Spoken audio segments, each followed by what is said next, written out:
when someone enters a relationship without knowing what they actually want, they're not just risking their own future. They might be setting up someone else for a heartbreak. Documenting stories of science, spirituality, history, fitness, business, life skills, sports, pop culture, only on Life of BeerBiceps. A for awareness.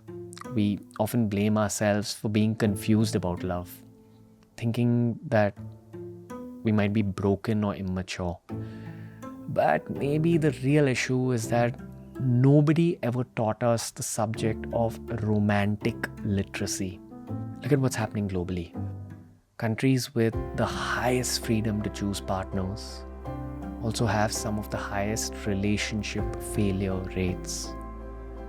Sweden's divorce rates sit at around 50%. For centuries, marriage in most cultures was simply a social duty, not a personal journey of a young person. The earliest known marriages in places like Mesopotamia around 4,000 years ago were contracts. They were used to exchange land, cement political alliances, and control inheritance. Our grandparents probably didn't stay together out of love. They stayed together out of the obligation of being together.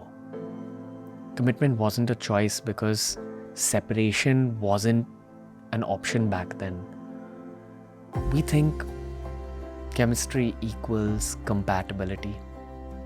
We mistake butterflies for building blocks.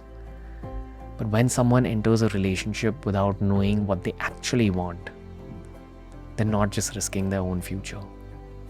They might be setting up someone else for a heartbreak. This is where awareness comes in. Understanding not just who we are, but what kind of equation we seek in the long term, what kind of relationship we seek.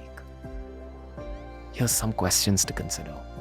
What is my love language and what do I need to feel loved?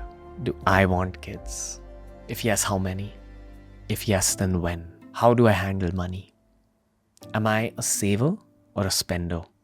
Where do I want to live in the long term? How important is my family life to me? And how involved should my parents be in my relationship? What are my actual life goals and how do I visualize my old age? These questions aren't just about self-discovery. They reveal what kind of person might be a good match for you. It seems to be wise to choose someone whose answers are similar to the answers that you have for these key questions. And this is a very important conversation that couples should have before making the big decisions in their life. This isn't just my opinion. This is the opinion of multiple psychologists that I've featured on my podcast. Over the years, we've studied love, we've studied the subject of commitment, we've studied the subject of marriage.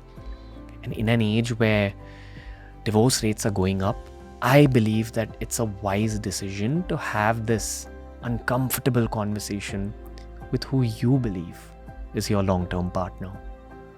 There's no harm in protecting yourself in the long term, and more importantly, I think it's the right thing to do in order to protect the other person who you think can come along with you in your lifelong romance.